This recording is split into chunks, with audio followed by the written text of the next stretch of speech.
The government has measures to ensure that the fertilizer reaches all registered farmers while warning the corrupt that they will be arrested and prosecuted. Ruto said that the fertilizer subsidy scheme is part of the strategies Kenya Kwanza has put in place to lower the cost of living. Ile mbolea niliwaahidi ya kwamba mbolea ile mulikuwa mmenunua 6,000 7,000 mwaka huu mnajua tumeteremsha bei yake mpaka shilingi 3,500 ile mulinunua naye juzi. Na sasa hivi wiki iliyopita tumeipunguza tena ikuje 2,500 na tumekubaliana pia hatutaki brokers na hatutaki watu wa katikati. Tunataka mkulima apate mbolea bila ya kusumbuliwa. Tumekubaliana, na ndio sababu hiyo tumeanzisha kusajili wakulima tena. Still, in matters agriculture, and sugarcane farmers may start getting loans at low interest rates if the bill aimed at restoring the 4% subsidy on sugar is passed into law. The bill, which has sailed through the second reading, aims to revive and improve the sugar industry in the country. Soy Member of Parliament Kiplagat David, who is a member of the Agriculture Committee, defended the bill presented by Navajo Member of Parliament Emmanuel Wangwe, saying it aims to protect sugar farmers in the country against unpredictable sugar prices from COMESA member states. To give breath of life to the sugar industry, there is need to introduce the Sugar Development Levy, and that is where the rubber meets the road. On the Sugar Development Levy, I think some members, especially who are coming from the sugar belt, might be asking why the 4%. The 4% is as a result of the protocols we have entered with the COMESA, where all the sugar, the imported and the ones that are milled in this country, all of them, if there's a levy, they need to be given the same percentage. On his part, Minority Leader Beyond Dai says that if the bill passes and becomes law, it will restore normalcy in the sector. One Dai making it clear that the adoption of the bill will not help the sugarcane farmer in the country if the government does not deal with the sugar cartels in the country. The sugar sector has been milked dry by people in authority, right from the executive to this house to the management of the various sugar mills. There are people who have become billionaires in this country, and we know them as a result of the milking of the sugar sector. Some of the sugar factories in Western Kenya are on their knees as a result of pilferage, of theft by persons who are known. As we look at reforming the entire sugar space, it shall not be lost to us. The bipartisan talks between the government and the opposition resumed today. The 10 members from Kenya Kwanza and Azimia's side will hold a meeting after the technical committee members have agreed on the 5 main issues that will be prioritized. The issues are the lowering cost of living, the review of the results of last year's presidential election, the creation of the Electoral Commission IEBC and their commissioners, as well as the creation of the office of the leader of the opposition. The points were arrived at when the technical committee led by Jeremiah Kioni of Azimia and Muthomi Tiankolo of the Kenya Kwanza side met to assess the issues raised by the two parties. The reference to the talks also came after the technical committee that started its sessions Tuesday. These completed its activities on Thursday and presented its recommendations to the committee led by Kalonzo Musyoka and Kimani Ichung'wah. The Kalonzo and Ichung'wah committee is now expected to discuss the highlighted issues. It should be noted that the National Assembly already approved the creation of the National Mediation Committee, which is also waiting approval by the Senate. These talks come as President William Ruto insists that he will never share the government with the opposition. Speaking in Nyandarua, Ruto made it clear that the elections were completed last year and that Kenyans have already elected their leaders. In addition, on his part, the Deputy President Rigathi Gachagua also continued to criticize the opposition, stating that the opposition's activities have affected the country's economy. Sasa mimi nimewaambia hii serikali hii, mimi nawaambia hii serikali ni ya mahasla. Hakuna nusu mkate, hakuna handshake. Hawa wananchi walimaliza kazi ya viongozi tarehe 9 mwezi wa 8, wakagawa viti yote. Juzi ameingia hapa Daragwa, amechukua mtoto wetu anaitwa Kioni. Amemchanganya, siku hizi anavaa sufuria kwa kichwa. Kama kuna mtu ametutia hasara katika Daragwa na Nyandarua ni huyu mzee kitendawili. And now the Minister of Education will contact the Vice Chancellors of Public Universities to ensure that no student joining the university next month are sent home due to lack of fees. Education CS Executive Machogu told the Parliamentary Education Committee that parents should not worry themselves about the 70% of fees because the government has an elaborate plan on the same. I'm Dennis Aseta. Good morning.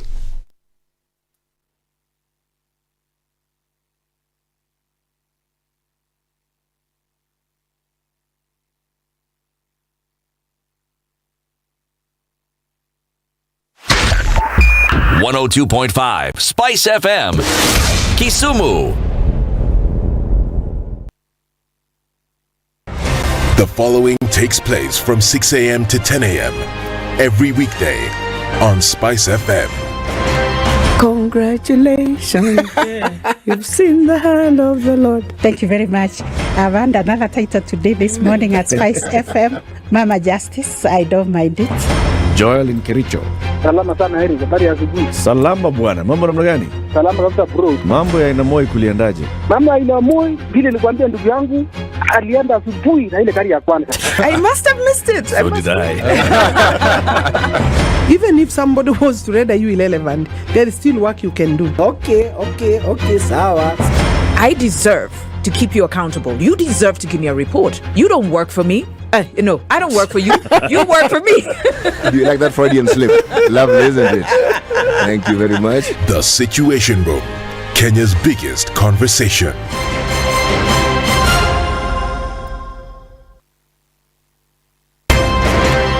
You tune into Kenya's biggest conversation. My name is Ramanyang. Amen. Amen. So 1 hour is over? Yeah. Oh yeah. Okay. It gets over. Can you imagine in 20 minutes what the big boys have also done? I'm very proud of myself.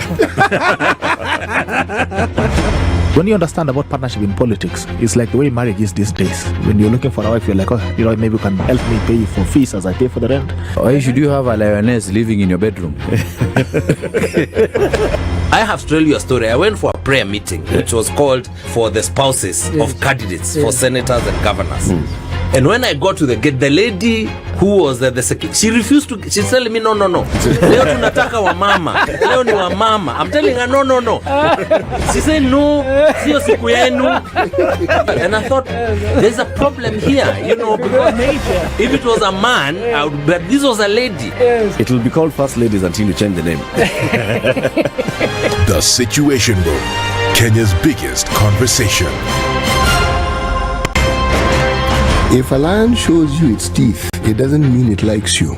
It doesn't mean it likes you. It won't start. A liar calls as witness one who is either dead or far away. Say it in Kiswahili. Ben low, nin inte, nin there, ayu markati kadikta. You know this character called liar. He has disturbed people. So when you tell him who are your witnesses, he will take you to a place where it is difficult to verify. For someone like me who sweats a lot, I cannot survive that. Sweating is biblical. Good. And he must blame it on Adam, not me. Because Adam messed up and he was told, now you fellow you, by the sweat of your brow, thou shalt eat.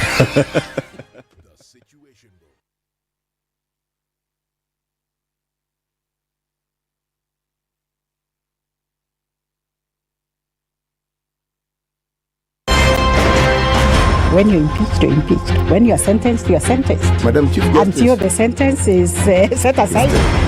Ukibeba vitu kwa roho utakufa. If you carry things in your heart, you will die. The reason for which you went to school and then gathered experience, that reason must be paid for. Oh, right. Okay. This level. Shape up or ship out. Levels don't change. No. Since I'm not shipping up. You're my business partner here. Shipping out. Are we talking about the sheep in the bathtub? Or the sheep man? Emmanuel Talabu used to tell us a story of they were in school and they've been told to write composition about a sheep. His classmate raises a hand. Teacher, are you talking about a sheep or a sheep goat?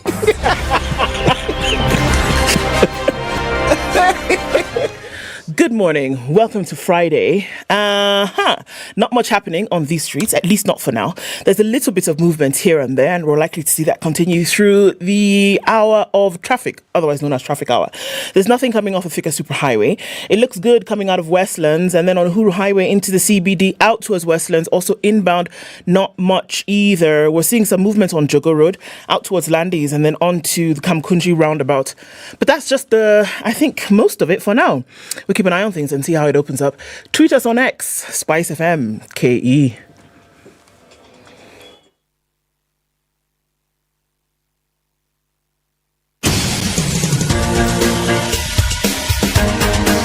This is The Situation Room, the home of hard-hitting political commentary and penetrating insights about the state of the nation. This is a talk radio experience like no other. The Situation Room, a place for hard truths, debates, and elevated conversations. The Situation Room, witty, political, engaging, deep, controversial. In the room, we have C.T. Muga, researcher, academic, seasoned political observer, a fountain of wisdom in these politically uncertain times. Ndu Okoh, Nigerian by birth, Kenyan by choice, communications expert, Pan-Africanist, a truth seeker and believer in people power, and Eric Latiff, agent provocateur, the man in the chair, seasoned journalist, news hound, a man who believes in punching up, not down. This is The Situation Room. Salia dakika zimewasili dakika 11 baada ya saa 12 za asubuhi. Hujambo msikilizaji, karibu kwenye kipindi chetu cha chumba cha Say what now? Situation room sasa ni what sasa? Situation sasa ni nini? What's room first of all? What's room? Chumba. Oh, chumba is room. Situation. Sasa situation ile. Chumba.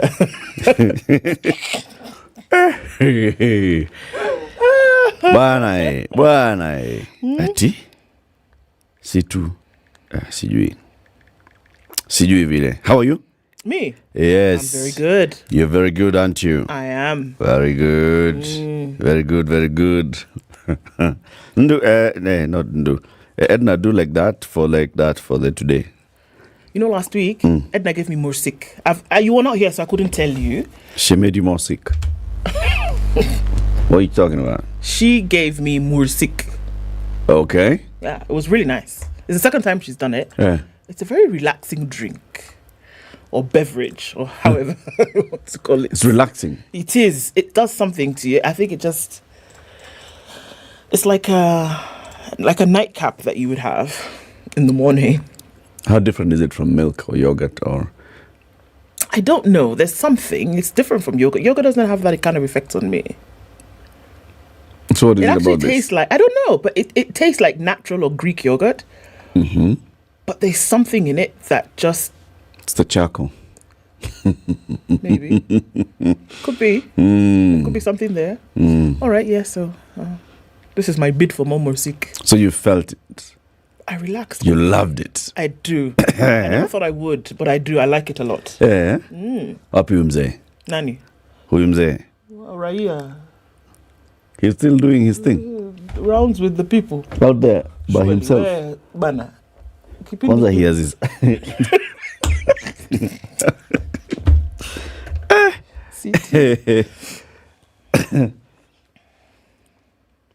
He's with Aseto? Oh, surely. Okay. Hey, there's a new one. Ednah has a new one.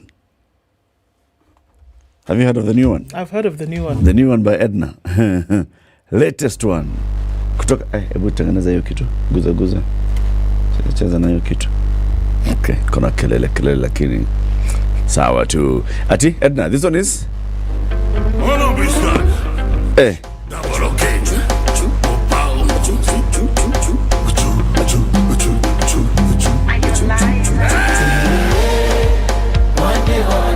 Le général Dangote,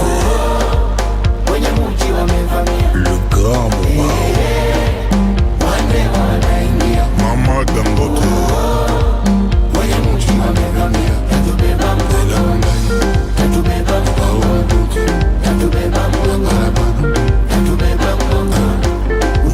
ona mpaka leo majibu sipati, yani mpaka leo mebaki katikati. Hey. Le General Dangote, Mama Dangote, Papa Mopao. Hey, new one by Diamond and Koffi Olomide. I think the song is called what? It's called Achi. Ndio jamaa ameingia. He calls Diamond Platinum. What did he call City, here's a new one.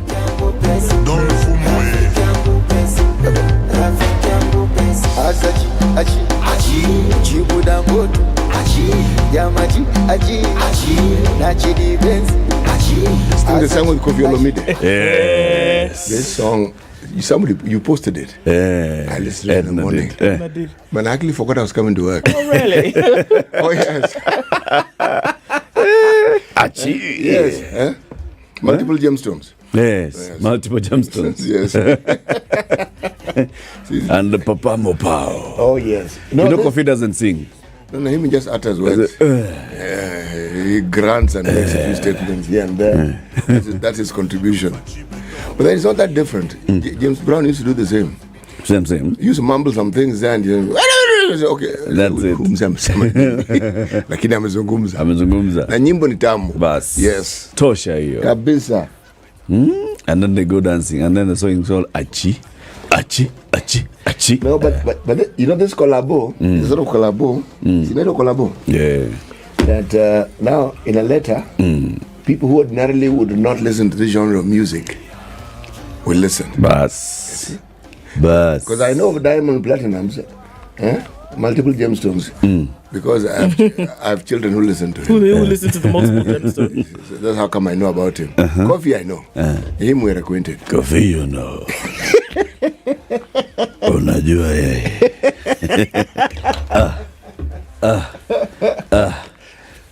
Everybody. Tule monde. Good morning. That's a good one. It's a new one by Diamond Platnumz and Kofi Olomide. Like new, like 8 days old. New. No. This dressing, this really fancy. This is the dressing of the Lisapur. That's the word I was looking for. I was afraid to pronounce it because I knew I would get it wrong. Awa. Ni hawa Masapur hawa ndio hawa Yeah, but Diamond really works hard, works man. Very hard, my God. Diamond works hard. What? Every time I listen to a song by these multiple gemstones, you marvel and say, man, this is genuine talent. That man can. Hey! Forget the singing, the music itself. Anyway, Diamond tumekupatia hata amekutosha. Yep. He deserves everything. He really works. He works for it. He works for it. He does. Everybody, good morning. Achi. It's Friday. 18 minutes after 6. Let me tell you what we'll be discussing today. It's Healthy Friday, so we'll have a Healthy Friday conversation. And today, we'll be talking about bedwetting in children and teens. And we'll be joined by a general pediatrician, Dr. Mercy Githumbi, who will be with us at 7 a.m. to talk about this. Bedwetting is a big thing. And then at 8 o'clock, let's talk to Edwin Sifuna, the Senator for Nairobi County, who's also still the Secretary General of ODM and also the Deputy Minority Whip in the Senate. He'll be here talking about the kind of pressure that Azimio is piling on the Kenya Kwanza administration and whether it's bearing fruit or not. Those are the conversations. 9 a.m. Leo tunafungulia. We'll open the phone lines. If you want to call us and dance to Achi, it's okay. It's okay. Hata hiyo is good. This and more happening today in the Situation Room. Happy Friday. Live streaming across the globe on Spice FM, on YouTube and Facebook. Let's take a look at the weather.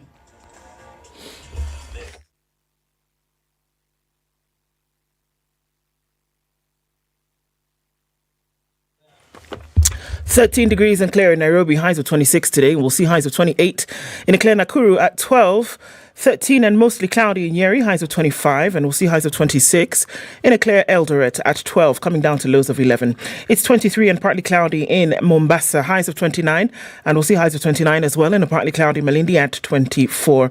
It's 19 and cloudy in Kisumu, highs of 31 and highs of 32 in a partly cloudy Kakamega at 15. It's cloudy at 18 in Kampala, highs of 29 and going to highs of 30.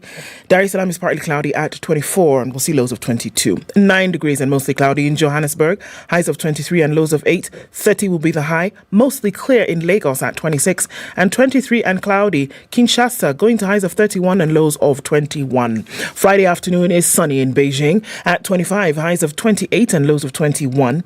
It's partly cloudy with a chance of thunderstorms in Paris at 21 going to highs of 24.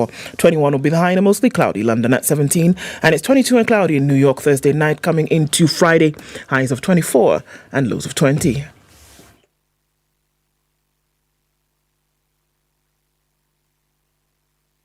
Mature, intelligent talk every morning. Spice up yourself.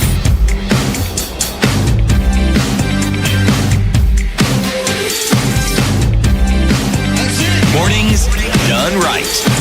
94.4 Spice FM, Nairobi. This morning, where we here, Mama. Where are they? Yeah. Okay, there we go. Yeah. Rise and shine, Brian Oteno says. Sir George Gashoiri is tuned in this morning. Ndu CT and Eric. Manchester took awake, though a bit chilly. Wananchi Tupo, listening from Quebec in Canada. That's Tupac. Read it. I'm not reading it. No, read it. I'm not reading it. Read it. Hey, okay. Just ABCD start. Even if we, Let me read it. Okay. Tupac Shakur says, even if you pull down our pants and beat us, we'll still say, Ndu is beautiful. Garrett, thank you very much. Garrett, huh? Garrett. Sophia Damery, good morning, Wapendwa. Nimefika kwa Abu Dhabi. Good Friday. Good morning. It's a Lachisamu. What? It is a Lachisamu. What day is today? Good Lord, I don't understand what you're saying. This is the Malawi. Yeah, the English in Malawi. Uh-huh. Have a nice weekend, Kwambiri. Sawa. Dawn, maybe you want to check your spell check. Joe Mungai says, tuned in from Bonnie Lake. Good people, this week you've outperformed yourselves. Your guests have been great. Keep it up, asante sana. Ricardo Mariera says, good morning, kings and queens. 110, Kitengela Eco Locked. Robert Bogo says, good morning. So, he said Jana Subui was moto. Ninio. Oh, the newspaper review. All right. Good morning, Wasei Berlin. Chilling. Ich bin Berliner. Desmond Oti says, good morning, Ndu Latiff. Where is our younger brother CT? He has finally arrived. Oh, boyfi. No. Greetings, great people. Say Fifi. Okay, boyfi. When you say Gwefi, what am I supposed to run? No. No. Not meow. Or meow. Okay, meow to you. Hey, okay. Evans Nyangano says, good morning. Tuned in from Rangao in Kajiado. There's a place like that. Oh, yeah, my friend. Do you say Rangao or Rangao? I have absolutely no idea. How is it written? Rangau. Rangau. And not Rongai. Not Rongai. Okay. Hamjambo Ndu Latiff na City Muga. Mbarikiwe sana chumbani. Sana. Good morning, Spice Team. Thanks for informative debates. Watching from Portland, Oregon. Imagine Trump was processed in Georgia State for an election crime. Imagine. James Sekento is tuned in this morning. General CT Aingia Studio. Amingia. Silenge Chu. What are those? Good morning. Delaware here. Big fan. Maveka says, Eric Ndu CT. Mwamkata. Okay. Nessa. Okay. Sawa. All right. Hey, right. Giving me hard times this morning, man. Mercy Asiko says, good morning. Hannington Odor is here. The Duke of Boisanga is also here. Your Highness, good morning. Carol Nyambura tuned in. Teresia Maveka. Hey, Justice. It's actually her. Good morning, Justice. Fadil Feruz is also tuned in. Teddy Duncan says good morning. Good morning, he says. James Munio is tuned in from Milton Keynes in the UK. Good morning, people tuned in from ZTech University. Aura, the whole TV is tuned in. All right. Good morning. This Burkina Faso proverbs of this week have been great, says John Kiango. Them slap. Slap. Say good morning to Rutherford Maganga. Rutherford Maganga, good morning to you. Anasema in a slap. Ako wapi? Ako kwenye mtandao. Najua kuna watu wawili waliniambia wanataka kupokea salamu. Kuna mmoja anaitwa Shalin Mlandi, kuna mmoja anaitwa Mohamed. Hao watu wako hapa. Wako na ile team inaitwa transformation team ile wajua. Yes. Transformation ile. So Mohammed is called Mohammed. Yes, Mohammed. So good. So sasa nyinyi bwana hata salamu hamtumi. Okay, tumetuma salamu. Like murder. Yeah, Mohammed Squad salamu. Murder. Salam. The name so good. He's had to say it twice. The name is murder. It's murder. Ala, wasalimia sana. Haya. Twende Burkina Faso for the last time this week. For the last time this week, Twende Burkina Faso. Now, today's proverb is particularly interesting. Particularly. Hunger is better than shame. Hunger is better than shame. Where? You go hungry, it's okay. Because when you're hungry, it's only you who knows you're hungry. Unless you tell someone you're hungry, and even then, they can't actually determine if you're hungry. So, but shame. Shame is shared. Oh, yeah. Inakuwaga hivyo. Oh, yeah. Okay.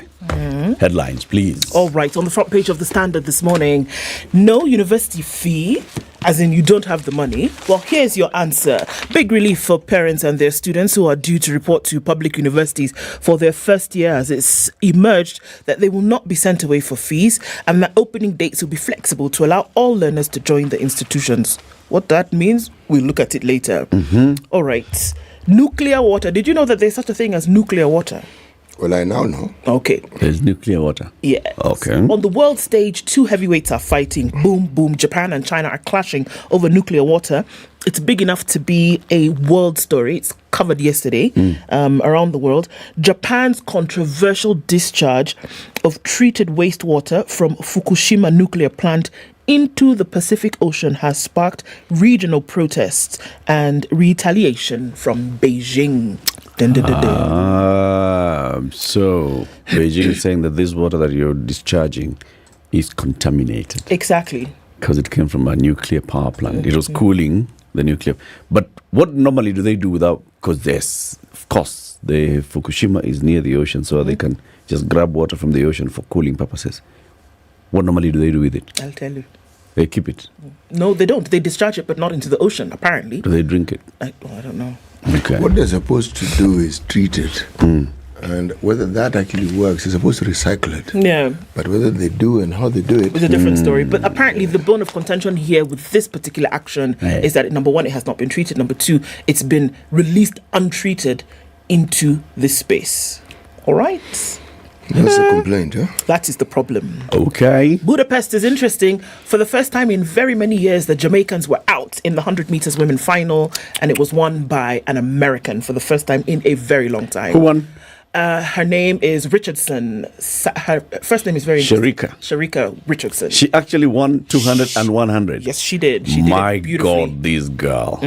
She beat Lenny Johnson. And Shelly-Ann Fraser-Price, as well as Asha Smith. They were all in that final, and she came from behind and flew. She had a very poor start. That girl did the same thing in the 100 meters. This was a 100 that she won yesterday. She did the same thing in 200 meters. Yesterday was 200. 200. Now, in the 100 meters, she did. Now, 200 meters, she didn't now last night. What? Yep. That girl, She's come to say, you guys, I'm here. And she was supposed to have been in the Olympics, and then kashikwa na bangi. Peke yake? Kashikwa na bangi. Kashikwa na akifanya vitu. As I said, peke yake. Bangi tu. Yeye ndo alishikwa, wacha tuseme hivyo.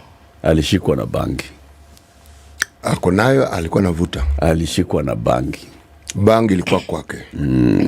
So hiyo ilikuwa ingine ilikuwa ndani yake. Ilikuwa equals disqualification. Yes. And she said, but come on guys. Hasa bangi ni kitu ya kunyima mtu race. The same thing I'm asking. So she's come back and she said, hey, you guys thought I was out. What? Flash. Hey, yeah, mama. She's good. She's very good. And it was interesting to watch. And in Shelly-Ann Fraser-Price, easily probably her last competition, and she was not in the golden seat, unfortunately, for her. Roadblocks to go as Kindiki targets corrupt passport cartels. Okay, immigration is up it's a crime scene. Immigration department is a crime scene. Yeah, not happening. We'll look at that also. Hustler loans, Ruto's shock warning to defaulters. Yeah. All you people who've been collecting money and say, after all, let me just eat this Ruto's money. He said, excuse me, you're going to have to pay it back. And forthwith. And there are dates. And if you don't, this is what is going to happen. Ameambia police. Sijui hata hiyo. Yeah, ambia police kwanza. Call police. Call police. How state officials fed you bogus rice. That's on the front page of The Nation. On August 31st last year, as the country was glued to the Supreme Court presidential election petition hearing, the Anti-Counterfeit Authority seized a consignment of counterfeit rice in Mombasa. But days later, a curious deal between rival traders saw the government agency authorize release of the fake rice into the market. Counterfeit means fake. Right. Not grey. Grey is where duty has not been paid. Counterfeit is fake. Right. It could be plastic rice. So how is... Okay. So this was not rice. Or something else. What was it? There could have been rice in it, but it was not all rice. Get it? So that's why you can say it was tested and it was shown that there's something here that's off. All right? Okay, that's a big story. It's a very big one. I'll tell you the story. You'll tell us. Mm-hmm. The TSC wants to promote 36,000 teachers as pay talks resume next week. Okay. So this could be a carrot stick kind of thing. We'll see. On the back page, revealed secrets of Ruto and Raila talks with ex-Nigerian president. Well, that's not on the back page, but that's there all the same. KPLC to take over refineries firm at no cost. That's what's on the back page of The Nation. Way. All right. The Business Daily. Story of cheap cargo, PS letters, and fresh 1.7 billion shilling fuel scandal. Fuel consumers, that's all of us, stand to lose an estimated 1.7 billion shillings after the government allowed one supplier to sell the product at prices that have been inflated by 17% in a fresh scandal that has split players in the industry. At the center of the dispute is Oryx Energies Limited, which was picked alongside Galana Oil Kenya by Saudi Aramco as a supplier of diesel to other oil marketing companies. Oryx was contracted to ship in 85,000 metric tons of automotive gas oil, that's AGO, commonly referred to as diesel, between 12 and August 14th. However, the company wrote to the ministry arguing that because there was a delay at discharging fuel at the jetty, it be allowed to delay delivering the cargo for 6 more days to avoid demurrage charges. On August 18th, Petroleum PS Mohammed Liban wrote to Oryx Managing Director Angeline Mangi, allowing the company to instead deliver the cargo between August 19th and 21st. Ministry is cognizant of this situation and approves the new date range. The pricing period shall be August 2023, and the respective participation of this cargo shall remain as advised in our earlier letter. The problem with this arrangement, according to the Business Daily, is that the 6-day delay gave the ministry officials an excuse to change the pricing for that cargo to August instead of July, meaning Oryx, which bought the diesel at an average price of 14,000 per barrel in July, was now being allowed to sell the same diesel at 16,000 per barrel, an increase of 17%. I see. Do you see? I see, said the blind man. Alrighty. To the deaf. Other headline, KRA to mine data from telco systems to net tax cheats. This was in yesterday's papers as well. The other ticker headlines, MPs hand the CBK new powers to fight dirty cash. Criticos, that is Basil Criticos, 2.3 billion pay drags National Bank of Kenya into loss. And banks book 14 billion shillings forex gain from foreign units. Today is Friday. There is a Nairobian. Higher. Small headline. Cheating spouses. I mint good cash spying on Mipango wa Kando. This is according to Enoch Maia, who is a PI. He's paid by one spouse to go and track the other spouse, and he makes money. The other headline, 1 year on, Sakaja scorecard shows major failures in the city. Unveiled, the big headline in the Nairobian this week is Daniel Wambua says he was all set to wed his fiancée Judith Vaati on August 5th, but she's now living with him on loan after his accounts are frozen because of EACC going to court. Remember this story? Yep. Of this government worker. Now, the Nairobian is unveiling this bride. And then they have a grainy photo of the bride. That's how they unveil. Alrighty. There's also the story of disquiet as pastors are ditching Bible lessons for bedroom lessons. That's okay. Yeah, several of pastors now are actually becoming sort of like sex therapists in marriage. There's one called Sue Munene, who is probably referred to as Twa Twa Twa. Oh, she's the one? She's the one. Okay. The one of Twa Twa Twa. She first said Twa Twa Twa Twa, speaking to women. Now she's released another one for Twa Twa Twa, speaking to men. Oh, really? What on earth is she? Twa Twa Twa. It's Twa Twa Twa. Twa, and it's not you. In French, Twa is you. And that's not the Twa we are speaking of. So, tuache tu hapo. Tuache hapo. Tuache tu hapo tu. Ah, yeah. So, The Star. Top right-hand corner, Siasa. The return of rogue ambassador phrase, non-interference, hypocrisy. That's in the Siasa. Why Rigathi is sowing discord in talks. Okay, that's what it says. Then, there's a damning report. The Auditor General, this story is on page 4. It's a long, lengthy story, but poor dams that put lives at risk, audit reveals. The government of Kenya has made efforts to put in both legal and institutional measures to address harvesting and storage challenges to the construction of large, medium, small dams and water pans. Yes. Then it also gives out a list of small dams and water pans per agency and the numbers they are, etc., etc., etc. It's an interesting report. It's an article is written by a gentleman by the name of Julius Otieno in the Star. Then, CS Direct, that's his funding query.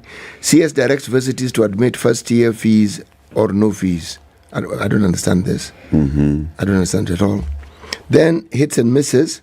Sakaja is winning, but City remains dirty 1 year on. Then bang in the middle, bang in the middle.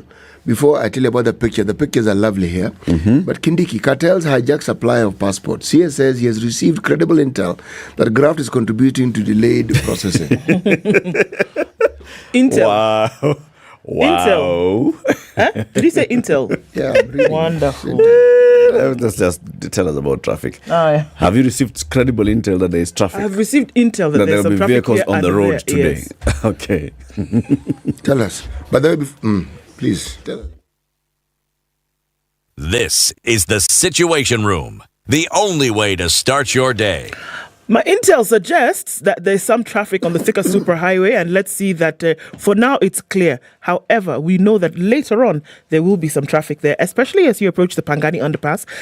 But for now, it's looking all right. There's movement on the northern bypass to suggest that there will be movement then onto Kiambu Road later, and then coming into Limuru Road and that other side going past Muthaiga. Okay? There's also a little bit of traffic on Juja Road, and as you're getting onto Jogoo Road as well, you're going to get towards the roundabout at the City Stadium. Some traffic going towards Landis and then out towards Kamkunji at the roundabout. North Airport Road coming in from Cabanas towards the Eastern Bypass and the Outer Ring Junction is also pretty busy right about now. Keeping an eye on things. Spice FM KE on X. Doctors there. Let's keep things moving this Friday morning.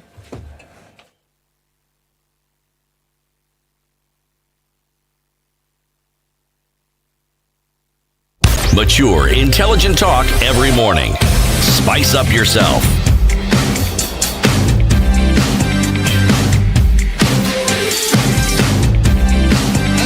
Mornings done right. Story about rice. Is it a scam? Scam with a question mark, okay? Now let's look at some numbers. 10,000 is the number of bags of counterfeit pearl biryani rice confiscated and then released. Amount in shillings that the seized rice consignment is estimated to be worth is 150 million shillings worth of rice. Right? Okay. Now, looking at the story and how things are said to have unfurled. On August 31st last year, it would appear that authorities were busting a sinister food consignment. The shipment from Pakistan comprised of more than 10,000 bags of rice packaged as a popular brand Pearl and estimated to be worth 150 million shillings. Except that the rice was stored at a go-down in Shimanzi, Mombasa, wasn't the well-known brand. It was counterfeit. You understand? Okay, go on. Some of the rice was already retailing in the market by the time the ACA, which is the Anti-Counterfeit Authority, and the state agency asked to flag fake goods, had gotten wind of the bogus consignment on July 27th, 2022. The agency had been tipped off by the Thika-based food maker Capwell Industries Limited that had discovered the bogus rice was in the market bearing its brand. Now, acting on the tip-off, officials raided the godown in Mombasa and impounded the remaining stocks of the counterfeit rice. The illegal import documents and email correspondence in possession show that the rice had been shipped into the country by Varun Distributors Limited, owned by a reclusive billionaire businessman, Esarani Kumar. Now, they had already alerted ACA investigators that the counterfeit rice was in the country through a letter, and it was signed by Capwell's legal officer Chip Korir Penina and quality assurance manager John Bosco Mudhama. Now, immigration also apparently had been told about this rice. They had moved swiftly to place an immigration alert at the Jomo Kenyatta International Airport and Mombasa International Airport as authorities traced the importer. But in a curious twist, all the parties in the case, the rival traders and officials of the state regulation, suddenly began slowing down on the crackdown, setting the stage for a controversial deal that would see the entire consignment released into the market. 6 days after the complaint had been lodged against them, Varun Distributors wrote to ACA's offices in Mombasa requesting for an alternative dispute resolution with Capwell Industries. The plan was to convince Capwell that continuing with the case would hurt their popular brands in the market, such as Soko maize flour, other things, blah, blah. And that it would be wise to drop the matter and get compensated on condition that the seized rice would not be destroyed. Now, those are very fancy words for, you know what, how about we give you a little bit of something and you just let this slide. You get it? Because, if you do that, other brands in the market would suffer. What I'm not getting is when we say counterfeit, what do we mean? This is the thing. It's not really clear as to what makes this counterfeit. Okay. A product goes in under a certain brand, right? Now, you know this to be the kind of product that normally comes under this brand. Okay? Now, upon going to check it, you see that the brand, that what you actually have is not what is usually packaged. So I get the counterfeit bit in this case. You get it, yeah? It's like, basically, it's take one popular brand, you package as that brand, but then you're using actually a different product, but packaging it as that. It's not like it was fake rice or plastic rice. Okay. It was rice, but it is not what usually comes under the Pearl brand. And then they brought it and packaged it as part of a couple brands. Yes. So, but you see, the thing is, people, if I buy Pearl, I expect it to look a certain way, isn't it? Yes. Because I know it does this. So if I buy a packet and I open it up and it is not what I usually expect, then you start doubting Pearl. Absolutely. So the question is, what's the connection between these two business people? So there's Couple Industries, which is one that does Pearl. Yeah, they're the one. It's under their brand distribution. So they bring it in. They package for Pearl. They package for Soko. They package for all these people. Who? Capwell. Capwell. Yes. Okay. Who's this other guy? The reclusive business. And how did that? So is it a different person who brought rice under the guise of? So the people who brought the rice in, right, to be able to give it to the distributors, the importer now is this reclusive businessman. Okay. Okay. They bring it and they give it to Capwell. Okay. Right. But there seems to be obviously there's a connection between these two. Now, ACA got this information from I'm not getting it. Okay, this is it. Say it. Now, Capwell has an idea that, hey, this rice that is coming in, there's a problem with it. Okay? So they write to ACA and they say, you guys, can you check on this? Now, this is where it all became very fuzzy. Yeah. Can you please check on this rice? So ACA does what? They send a letter, go to JKIA, go to Mombasa to make sure that we can grab this rice and make sure that it doesn't find its way. So these two the companies market. are rivals? No, there is the importer and there is the distributor. Okay? Distributor writes to ACA and says, we've gotten wind that there's something wrong here. Can you please check in on it? Now, ACA says, okay, fine, we're going to do our due diligence. But now they're saying what puzzles them is that 6 days after this complaint has come in, suddenly they've backtracked and they've relaxed on their demand for ACA to seize the rice. They then write to them again and they say, actually, you know what? How about we do some kind of compensation? Actually, don't seize the rice because it will affect our brands in the market. And that's where the puzzle has come in. How can you on one hand say, please pick up this rice, and then 6 days later you're telling us, actually, no, you know what? Just leave it alone, because if you do, it could actually have some detrimental effect on our business. That's where the puzzle has come in. Capwell is the owner of the brand. Yes. Is the owner of the brand Pearl Rice. Yes. And then Capwell hears that there is some Pearl Rice that is somewhere in Mombasa, but they are not aware of it because they're not the ones who packaged this Pearl Rice. So they discover that it's an illegal import. Yes. By this rival of theirs, Varun, who had brought it into the country. But then they now came later and they withdrew their So then request for Varun checking. approaches Capwell and says, guys, you know, if we start now going public and saying, oh, we are recalling all the brands of Capwell, of Nini, of Pearl Rice, then people will forever be doubting Pearl Rice. So let's just do this. Wacha tukubaliane, let's just sell this particular rice, itarudia tena. And then Capwell now writes to ACA and says, okay, sawa, let's just we're sell this withdrawing rice our of theirs. request. And the story ends at that point. As far as they're concerned. So an irregularity has been regularized. Yes. Initially we had a problem, but you see, at the end of the day, it's all about the money. These guys are going to now go and package under our name and under our brand, essentially, and it is not us. But then, let's compensate you.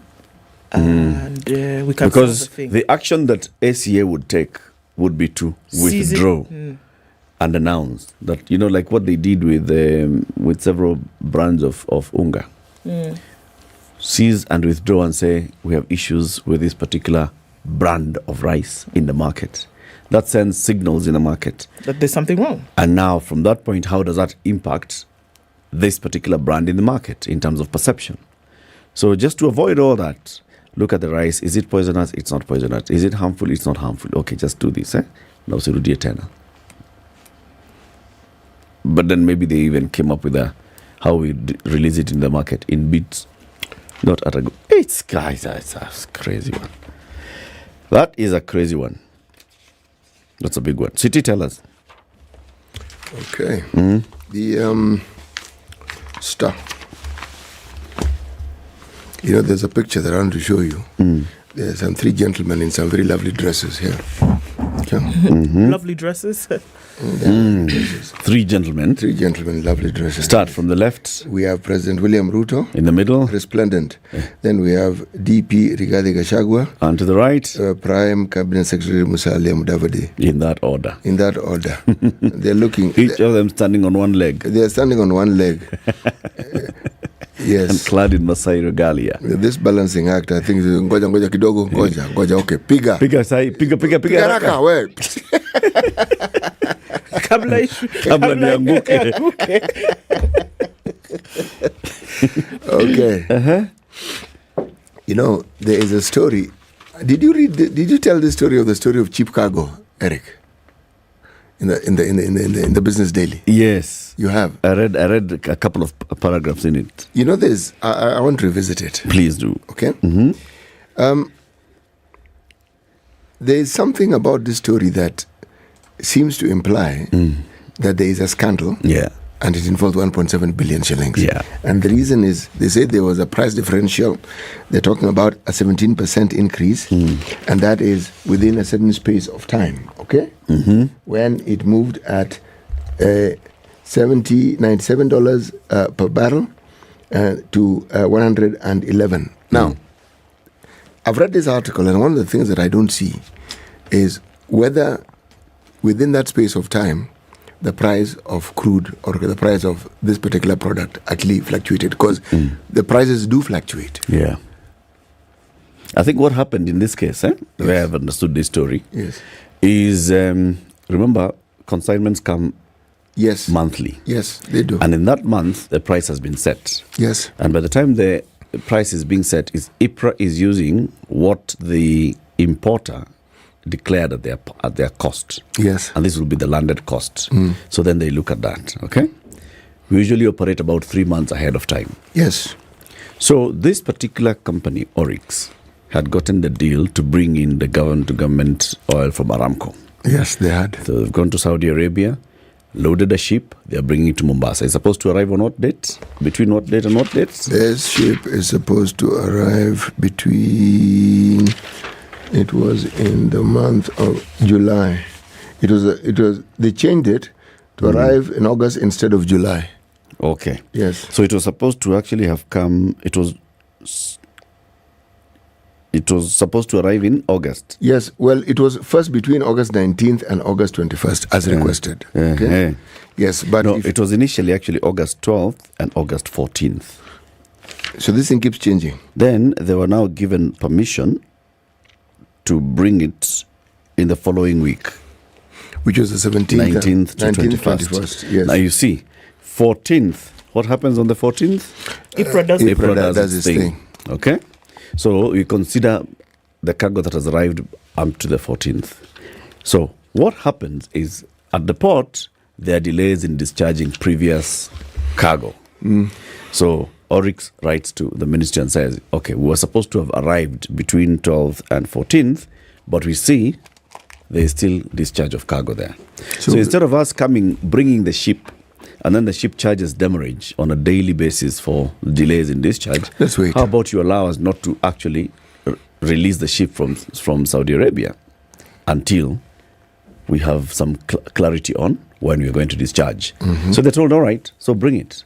So they bring it now between the 19th and the 21st, which is the following month. Yes. However, this communication does not then get reflected in the IPRA pricing module. As far as the IPRA is concerned, because this oil has now arrived in the next month, it's a different setup. It's just one ship, but it's part of many other consignments that are coming on time. What happens? It's a different thing. So this mafuta is discharged, it gets into the system for the next month. And now it's charged higher. So, and that's the issue that the story is raising. So this thing that arrived, it was quoted for a certain price. It has arrived, it has found a new price that has come in because the other consignments that are bringing oil at that point are coming at this price. That's what I was questioning because it doesn't look to me like a scandal. This is really what I'm trying to say. It's not really a scandal. It's just but it's a lack of diligence. It is a lack of diligence, but also there's a reporting factor here because, in all honesty, if you even take a cursory look at how there are fluctuations of the price of oil on the open market, you will realize that, forget months, even in weeks and days, those prices change. Yes. So if the argument, though, is that when you bought it, when you loaded it, was this price, that may very well be the case. However, that should have been indicated so that one understands exactly what you're dealing with. Because if you're saying it is a scandal, then you should point out so that we can see exactly where the scandal is. Not suggest, show it. When they were buying the diesel, the Oryx, they were using the Platts price of $97.88 a barrel. Yes, which is around 14,182 shillings. Yes. The next consignment, the next contract at OTS was given. Well, now this particular one was not OTS, it was government to government, so they were just told, this is it, go and get your mafuta from Aramco. At that point, the price was 16,585. See, there's like a price differential. Yeah, that is now that's now the 17%. Now that's where the 17% goes up. But it's just that you have not factored the fact that you guys did not buy at 16, you bought at 14. So we should be selling it at 40, at the price of 14. All those things.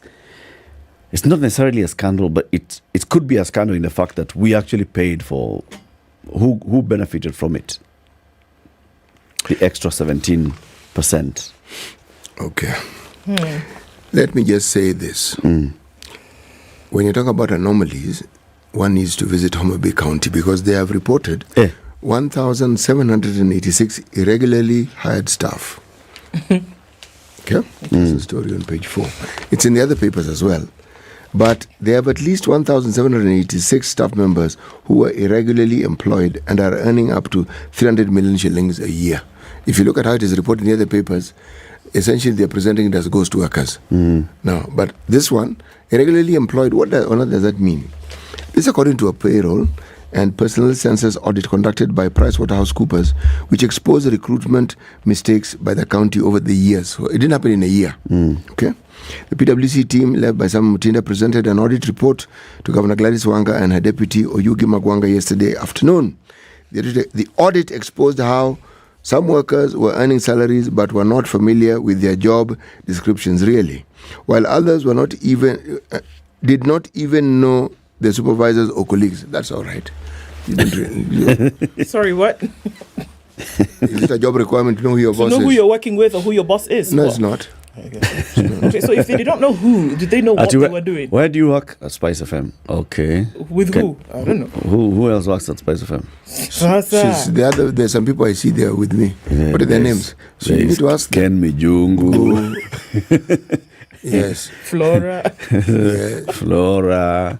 You know, there's Smriti. Yes. Diathi at Spice FM. Who's the boss at Spice FM? Since you a girl. Yes. That one. Others were found to have secured a job using fake academic papers. This story isn't ending, with glaring job grade placements and promotions. Ms. Wanga ordered a staff and payroll audit to weed out ghost workers and save administration from financial losses. The audit started on November 21st, 2022, until yesterday when it was officially presented to the county government. You know, at the county government, it is a good thing to do. It's a good thing to determine what it is that you're doing. But you know, for a politician, it's almost suicidal. These counties are doing magic, aren't they? Yes, they are. You know, it is suicidal. All these people they are talking about, all these people, they come from our county. All these ghosts. Yeah, all these ghosts come from your county. And every individual you're speaking of has a family. And I mean, it is a web of connections. They will not interpret it as this person was employed irregularly. They will interpret it as we are being picked on. Yes. But these people exist. Yeah, they exist. So they're not actually ghosts. No, they're not ghosts. They're just people who are irregularly employed or irregularly earning a salary, but they can be traced. They and exist. Like that is which agency is this that was in the news last week that had, fictitious accounts created and all those things where actual ghosts existed? What was it? Wait a minute. It was because the Auditor General flagged it. Good Lord, I need to remember in a minute. Yeah, those are complete ghosts. Okay. But there were no humans, actual humans working. Public Service Commission. Yeah, but even this one, they are ghosts because the report also revealed that the administration had 129 people who are employed but lack records at the county registry. Meaning they are working. Now, that's a different ghost. They're in a payroll, but there's nothing to support their existence. It goes even further. Another 287 did not present their papers during the audit period, and 556 others do not have appointment letters or deployment letters, yet they're working. And they're earning a salary. Yeah, there's no record that this guy was actually employed, but they're earning a salary. So how did they enter the payroll? But they actually do exist. These are humans. They exist. Who say, I work here. They are found in their workplace. It's just that they don't have an appointment letter. Nothing. Next week,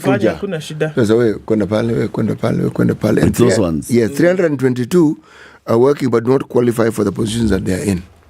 I mean, the story goes on. But this is something that can be replicated in very many counties. Because remember the stories we heard and we read about and we talked about and we even wrote about as a media house. People insisting that their people must be employed. Yes.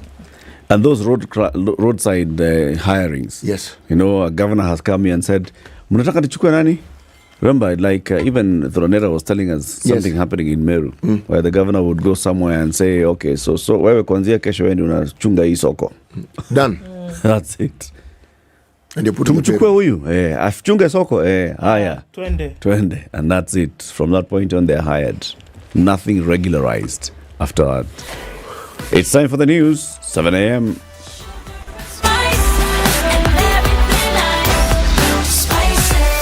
Spice up your life.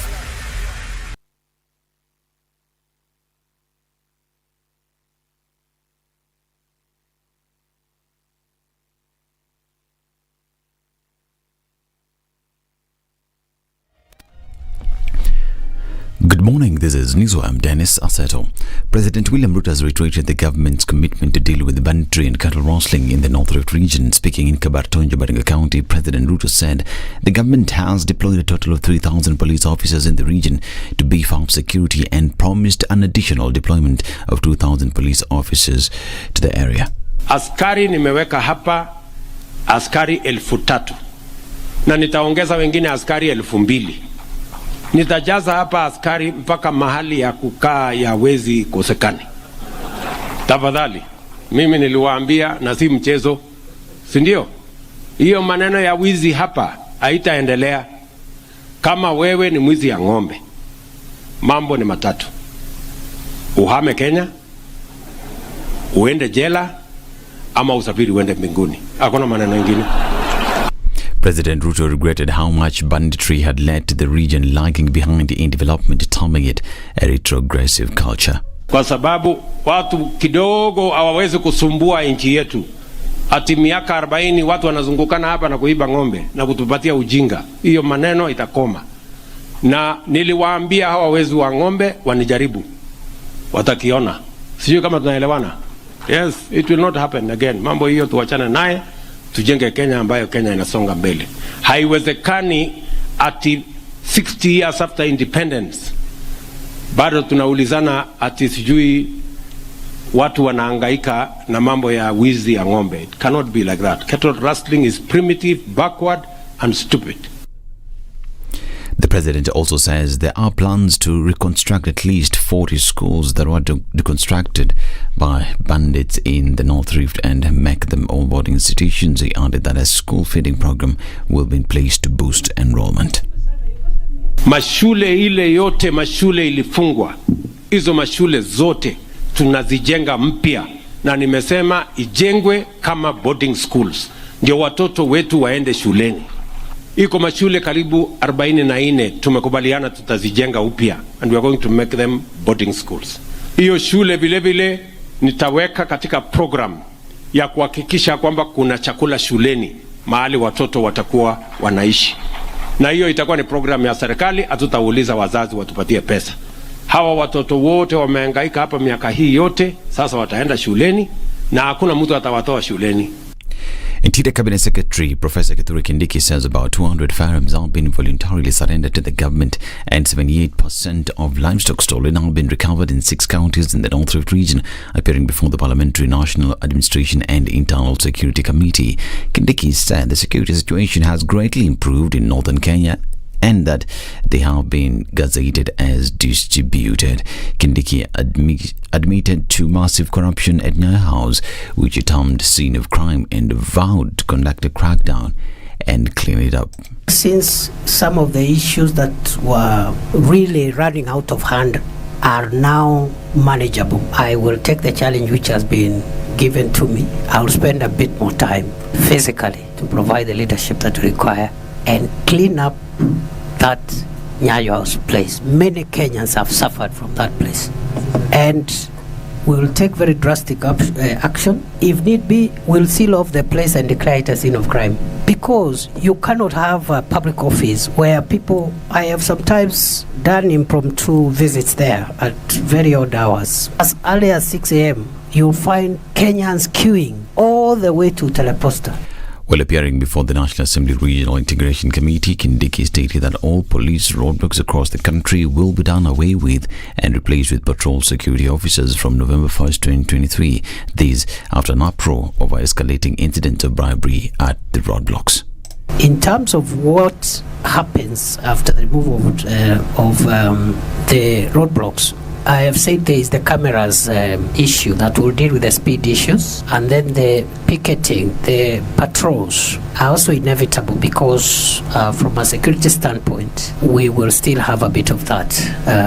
We cannot leave these, especially transit and commercial vehicles, flying all the way from Mombasa without any policing of some kind. It can actually be counterproductive in terms of the safety of those goods.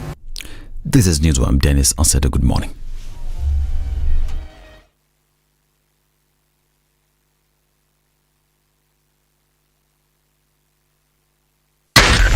Spice FM, Nakuru. All right, getting closer to traffic hour this morning, and we'll probably see a little bit more movement on the Thika Superhighway coming then into the CBD. And there it is, just at Garden City Mall turnoff.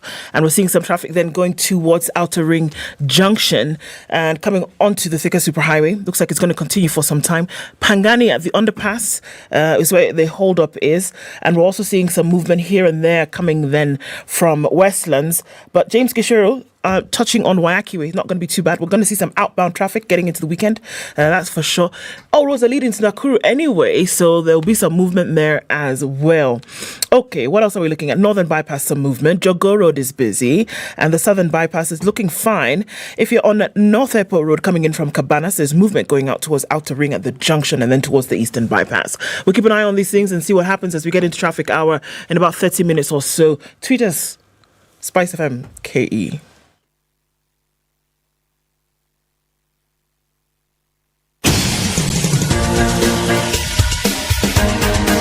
This is The Situation Room, the home of hard-hitting political commentary and penetrating insights about the state of the nation. This is a talk radio experience like no other. The Situation Room, a place for hard truths, debates, and elevated conversations. The Situation Room, witty, political, engaging, deep, controversial. In the room, we have C.T. Muga, researcher, academic, seasoned political observer, a fountain of wisdom in these politically uncertain times. Ndu Okoh, Nigerian by birth, Kenyan by choice, communications expert, Pan-Africanist, a truth seeker and believer in people power, and Eric Latiff, agent provocateur, the man in the chair, seasoned journalist, news hound, a man who believes in punching up, not down. This is The Situation Room. All right, the only way to start your day. Welcome to the second hour of The Situation Room. Live on Spice FM, on KTN Home, on YouTube and on Facebook. Okay, conversation also happened on that thing, new one, X. So we still haven't created a verb for X. Like Google it. I'm Xing. Google it. Exit. Tweet it. Exit. I'm exit. X us. Market. I don't know. Maybe not Market, because you know Mark is the name of his guy, his rival. Okay. X marks the spot. What is what are you two talking about exactly? X, what used to be Twitter. It's now called X. Yes. Just before you got used to Twitter, CT, they changed the name. Okay, they've changed it. Okay, and then? It's X. Yeah. So now, you know, before you would say, tweet me on this. All right? Yes. Now you can't say tweet me. So what do you say? X me. I've X'd you. I'm going to X you soon. Find me on X. Bado? Bado. Maybe with time. Give it time. We'll get used to it. We actually we'll be wondering, how would you just say tweet? It's a whole long word. It's just X. Okay. Kenya's biggest conversation is looking forward to tomorrow, the 26th of August, 2023. We start with Nairobi, go to South Sea, Bellevue Estate, Popo Road. Not Bellevue Estate, that area, general area called Bellevue. There used to be the drive-in cinema, Bellevue Drive-In Cinema. There is an estate called Bellevue Estate. But it's not there. No, it's not where. It's not in South Sea. The geographical location is referring to COEO, but Bellevue is there. Popo Road. Bellevue, Popo Road. Heading towards, now you're getting into that area of South Sea. As you get to, on your left, you will see the Kebs Gate. Yes. On the right, you'll see another gate, and that gate leads you into Automark. Automark is a subsidiary of CFAO Motors, and they have the best pre-owned motor vehicles. Tomorrow they're having an open day, and they say, come on, come all, come and see our vehicles in the yard. Select one, which one you'd like. Okay, different prices, different models, different cars, different everything. And also they have a garage with seriously experienced mechanics, and they say, bring your vehicle. We'll check it for you and tell you. Hii mileage unasema tigari yako imeenda 30,000. Why? Hii wacha tuseme sawa, tuendesha gari Ukiacha kwa barabara usijali, but still you can come and buy another better car here, you know, or they can actually just check for you the car new after you have found that your car is prime and good to go, or after you've purchased a car and you now have your car with you. Hit the road, go to Nakuru, because tomorrow, Choma Nangoma City. See, when we live here, we're doing like that. It's tomorrow. But as in preparation for tomorrow now.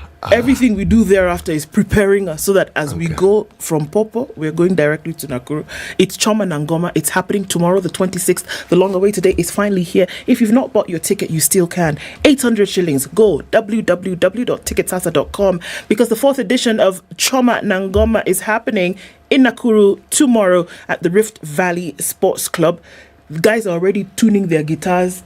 They're doing ting ting ting on the piano. They're doing with their voices because they're ready to have a night of fun, partying and music. Choma Nangoma on the Radio Maisha. Let's go now. Who are the artists? Otile Brown. Okay, Calligraph. Father Moore. Saru and Furthermore. Nadia Mukami. Nvira. Ben Soul. Yes. Bas. You know that's Saru and Furthermore have done a song. It's a hit. They club did it banger. together. Yes. Oh, there we go. Kuna song anasema it's about niko na pesa kushinda babako. Kasikia vibaya huko kwenu. That's what's happening tomorrow, City. Kasikia vibaya Nakuru, my friend. All right. Nviri the storyteller will be there. All right. And then Benso. Benso, your guy. And of course, you know, our own Amlioto will be in Nakuru. So Benso could actually call Amlioto up on stage, and say, Nakufa, Nakufa, Nakufa. You know the good thing about these songs that begin and end with I am dying, nobody actually dies. I would drop a grenade for you, really? Niko na pesa kushinda babako. Kasikia vibaya huko kwenu. Kasikia vibaya huko kwenu. And then the girl comes, niko na pesa kushinda babako. Hey. No, niko na pesa na niza babako. Oh wow, ouch. Mbaya, sio? Let's have a Health Friday conversation. We are joined by a doctor. She's a general pediatrician. Dr. Mercy Gidumbi is our guest. Good morning. Good morning. Welcome to Kenya's biggest conversation. Thank you very much. It's a very wonderful opportunity to be here. Karibu. We call that the hot seat of the Situation Room. How does it feel? I'm starting to feel it, but we'll see how it goes. Panajali. After this, we'll give you tickets to come with us to Choma Nangoma tomorrow. Okay? Yes. To welcome you to the conversation, City Muga has the day's proverb. Every week, City comes up with proverbs from one country in Africa. So we look at proverbs from that country. People have been saying this week's proverbs have been the one. Today's proverb? This one is simple. 5 words. Hunger is better than shame. Hunger is better than shame. Yes. Don't tax your mind. Just straightforward. It's better to be hungry than to be shameful. No, to be ashamed. Well, actually, even shameful. Even shameful. You know, when you're hungry, it's you who knows. Huh? And someone will know if you tell them. You can say someone looks hungry. But that look of hunger could be many things. It could just be tired. You could be dehydrated. And you can easily sort out hunger quickly by eating. Shame. Dr. Gidumbi, what do you think? This one is from which country again? This one is from Burkina Faso. Yes. Okay. So from Burkina Faso, hunger is better than shame. I think my understanding of this, especially the shame part, shame is considered worse because in the opinion of the person who's feeling the shame, they might think that people around are aware of what they're ashamed of, which they may or may not be. So that's why it has a bigger tax on the mind of the person who's experiencing it. As opposed to hunger, you're the only one who will be feeling it. The other people might not notice it, unless maybe your stomach sounds a little bit there, but that happens to everyone. Yeah. It might be something that you're not able to control, but if it's something that is causing shame, you will start wondering what could I have done differently, or what do people think about me, which is more stressful. It's more stressful. Yes. Hunger is better than shame. Good one. You're here, Daktari, so we talk about something that's, a common occurrence, bedwetting. Okay?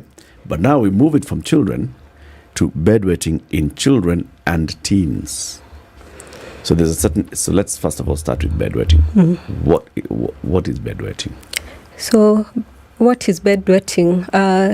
In terms of medical terms, but I'll try to keep it to the simple terms, it's what we usually call medically as enuresis. So this is where a child or an adult who has reached an age where they should be dry, they're starting having episodes of accidents where they're accidentally passing urine either into their clothes or even into their beddings.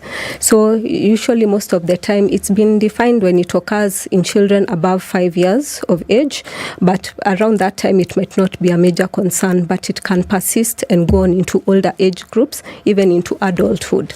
So that's why it becomes a major concern. So it might have an accident once, then it is okay, but it becomes more concerning when the child starts having recurrent episodes.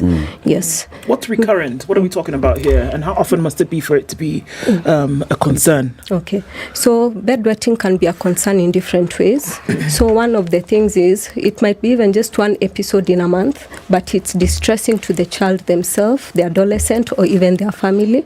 You might find it's affecting their self-esteem, it's affecting their school performance, it's affecting even their social interactions. So even that one, even if someone else might not consider it frequent, it's significant to the person it's affecting. But for other terms, you might also find it significant, like if you're having more than 2 episodes in a week for a duration of more than 3 months continuously. And this should also happen in an age group at least above the age of 5 years. So that is one of the definitions. But also it can be concerning if a child who had gotten dry during the day and during the night then starts having episodes of having bedwetting coming back. So the parents might be concerned, why is the child having bedwetting again and they had gotten dry?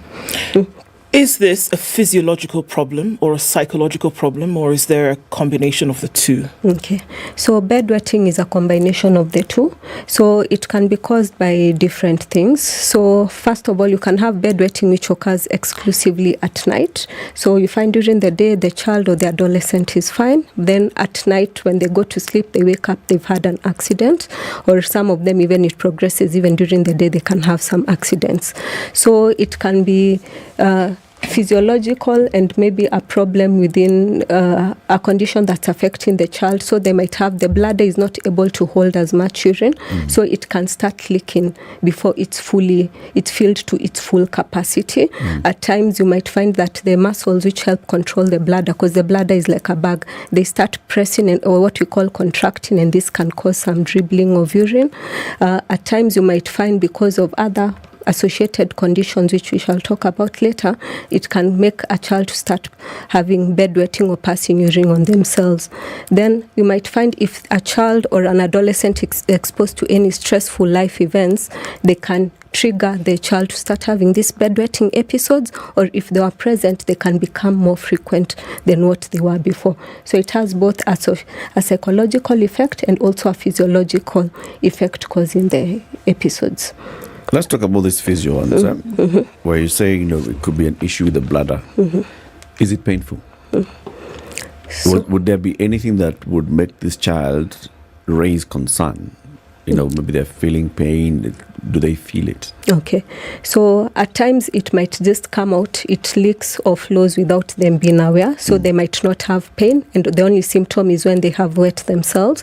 But for some children, they can have some additional complaints or concerns with regards to their ability to pass urine. So some can have pain when they're passing urine, or pain in what we call the genital area, where the urine usually comes out or the urine is stored. Some of them might be going to the bathroom. They might report concerns where there may be straining to pass urine, or they pass urine but it's not fully, they feel like they're not completely empty in their bladder, or they keep going to the toilet very many times. You might find even more than 8 times in a day they keep going to the toilet to pass urine, so for the short call. Or you might find they go, it takes a while before they're able to start emptying their bladder, so they have what we call hesitancy. Or even after they've passed urine, they still have some bit of leaking or dribbling that's coming out. So you might not necessarily have pain, physical pain, but you can have other symptoms, but it can also be distressing to the person who is affected. What causes these bladder issues? The bladder issues can be caused by different things. One of the things is especially the bladder itself, and the bladder is where the urine is stored. So the bladder has a specific capacity. So you might find that the bladder is not able, so they're said to have a reduced bladder capacity. So the bladder is not able to hold enough urine, so it might leak before they are aware of it. Another thing is the muscles that usually block the drainage of urine when one does not want to pass urine. If they're not able to contract and close and hold the urine, that can cause it. Another reason can be, especially at night, your bladder. Usually, if you have the urge to pass urine, you should be able to start having the urge, and it might even wake you up from sleep. For some who sleep very deeply and are not able to get aroused, you might find they might have the urge, but since they don't manage to wake up, they pass urine on themselves. Yes. So then it looks to me that then there are compartments of issues when it comes to the general bedwetting that you would otherwise be aware as a child of the need to go to the washroom, but you're a heavy sleeper, right? So maybe when you've woke up is when you realize that, you've wet the bed. And what if now you're woken up and taken to the bathroom regularly? Would you see that this now would become habitual, that you then would now just wake up even if you were a heavy sleeper? Are there things that can be done to train one? Because then now you're not looking at maybe something particularly wrong. I mean, we've seen things like people would withdraw beverages before a child of that age went to bed so that they were not then wetting the bed at night if they were a heavy sleeper. Are those some things that you put in place, and can those work? Okay, so some of the things that can be done, you've mentioned, like maybe there are some parents who might say they're going to restrict and limit the amount of fluids which will be taken towards the evening. So that has been found to be beneficial for some people, but not. You can try it and see if it works. So ideally during the day the child can drink as much of the fluids that they can, but maybe you can say from 5 o'clock they drink maybe around 20% of what they would have taken for the day before going to sleep. So you limit the amount of fluids the child is taking. Another thing is encourage the child that if they have the urge to go to the bathroom, they go, and to try and completely empty their bladder. And also every time before they go to bed, it would be a good habit to develop the habit of taking them to the bathroom and encouraging them to pass urine so that they can empty their bladder. Some have tried waking up the children at night. It might be helpful in some, especially if maybe the child tends to pass urine once and around what time. But for some who might be passing multiple times, that might be difficult to decide this is the time to wake up the child. But you can do things like maybe putting plastic layers or Macintosh layers under the bed with beddings on top. So just to reduce, even if they do have an accident, at least it's easier to change that without it seeping into the mattress, so that even after the accident, the child can be changed and go back to the bed after the bed has been remade. And also encouraging the child, if they feel the urge to go to the toilet at night, they can wake up, so you can even have some night lights, or they can come and call you to help be taken to the bathroom. Some have even said you can have a small potty because they might be afraid of going where the bathroom is, so that they can go. So those are just some of the small things that can be done. But when it reaches other stages, we can go forward and do further assessments. Okay. Sometimes these children will get up and take themselves to the washroom. It's not every time that they may wet, but more often than not, they would wet the bed. Sometimes they'll take themselves to the washroom. Now, that action of taking themselves to the bathroom in the middle of the night, is that something then that can be worked on so that they can now do that? Because if it's a problem and sometimes they're able to go for themselves, then how severe or serious is it? Okay, so at times they're able to go by themselves, but at times the problem can still persist. They might not manage to wake up every time. But what they need to understand, one, even if they do have an accident, they are not at fault, because at times they can get very stressed and scared. They know they'll be punished if they accidentally wet their bed. And also the parents to know it's not something they have done or not done that's causing this. So if they are able to, they can be woken just before they go to sleep. They make sure they've emptied their bladder. The one for waking up would depend on whether or not you can know